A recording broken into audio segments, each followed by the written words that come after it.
Welcome back to Hannity. So the Trump administration, they're working hard to fulfill all the campaign promises that the president made to you, the American people. They seem to be checking them off the list. It's been a very busy week for the White House, and earlier today, I traveled to D.C. to speak with the Vice President, Mike Pence. And here's the first part of that interview. Take a look. Mr. Vice President, how are you, sir? I'm great, Sean. Welcome to the Vice President's office, and welcome to the White House. What a beautiful office. Number one, I saw a lot of signatures inside your desk, going back to Theodore Roosevelt, Dwight Eisenhower, even Al Gore and Joe Biden signed it, so I assume. This has been a fast-moving administration. From you seem to be involved in every aspect of what has been happening. How close is the relationship now? Well, I'm just very humbled to be a small part of an administration and a president who, from the first hours of this administration, have been keeping their promises to the American people. I have to tell you, right after the inaugural ceremonies, right after the parade was over, I walked with the president and other members of our team into the Oval Office, and he sat down and started taking immediate action. I think it's been a great encouragement to people all across the country to see that President Donald Trump is doing everything he said he would do throughout the campaign, and we're just getting started. Let's talk about Democratic opposition. You've had a hard time getting some of your cabinet members through. I think a lot of Democrats are pretty dedicated to a filibuster to prevent Neil Gorsuch from getting on the Supreme Court. What is your reaction to that?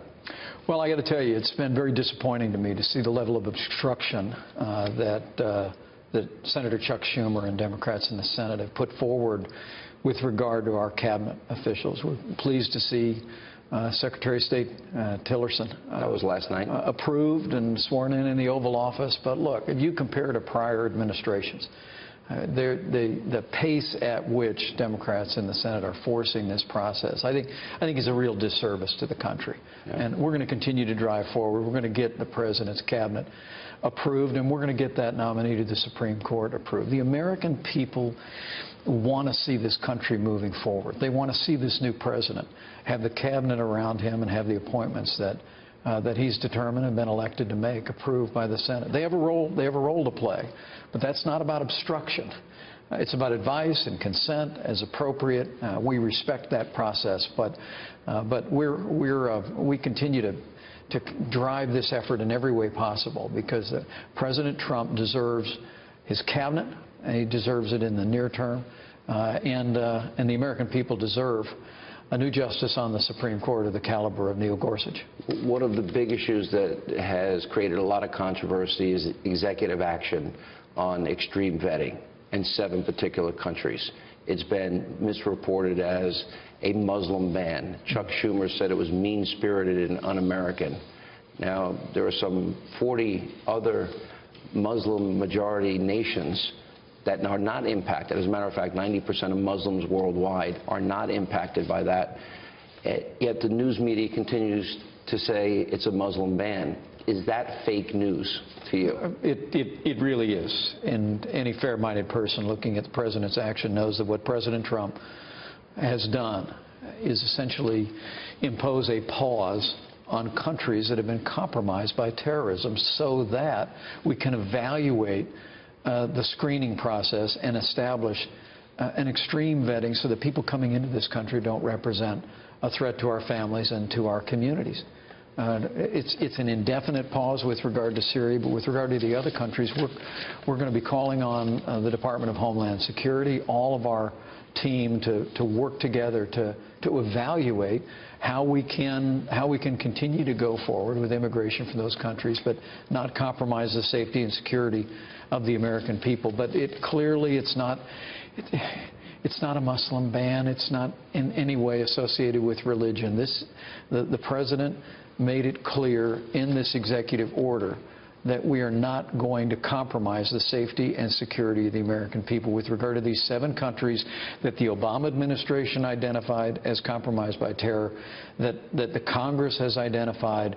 We're going to take a pause, we're going to step back, and we're going to put the safety and security of the American people first. Shouldn't other countries with their history, maybe Saudi Arabia, for example, be included in that list? Well, as our Homeland Security Secretary said this week in his briefing. This list is really garnered around whether the countries that we're looking at have the internal systems that we can be certain that people are who they say they are.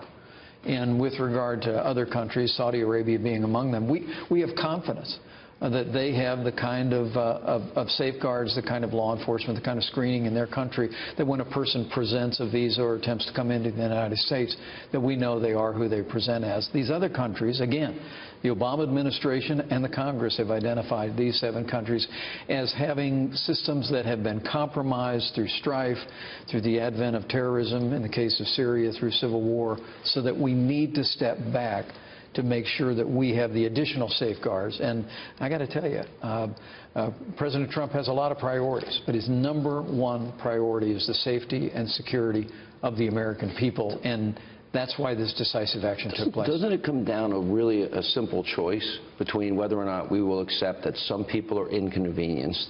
And by the way, every American traveler, unless of course you have Air Force 2 or Air Force 1, but every American traveler is inconvenienced for the safety and security of everyone else. Right. Is it a choice between the inconvenience of some that want to come to our country versus gambling with the lives of the American people? I think it's exactly that choice. And at the end of the day, you know, on the very day the executive order was implemented, within the next 24 hours, there were hundreds of thousands of people that came in from countries all over the world into the United States.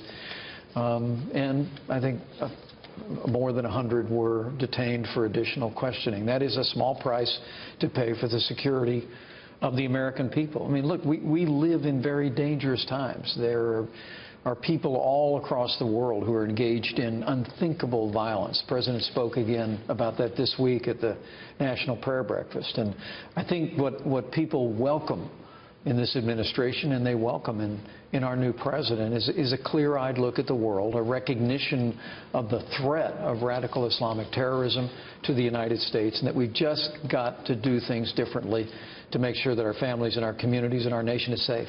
At the prayer breakfast today, the President addressed that in the coming days, those admitted will fully embrace our values, religious liberty values, etc., and respect, of course, and reject discrimination and other things. Was he addressing in that sense that there is a cultural divide? If you grow up in a country and as a man you feel you have the right to tell a woman how to dress, that a woman can't drive a car, you decide as a man if a woman goes to work or school, if gays and lesbians are killed, if Christians and Jews are persecuted. Those values are so distinctly different and contradictory to our constitutional values.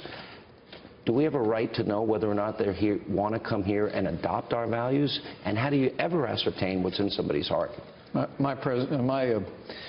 My grandfather immigrated to this country when he was about my son's age. And he came here because he wanted to be an American. He wanted his children to be Americans and his grandchildren to be Americans. I can't imagine what that Irishman is thinking now as he looks down from glory.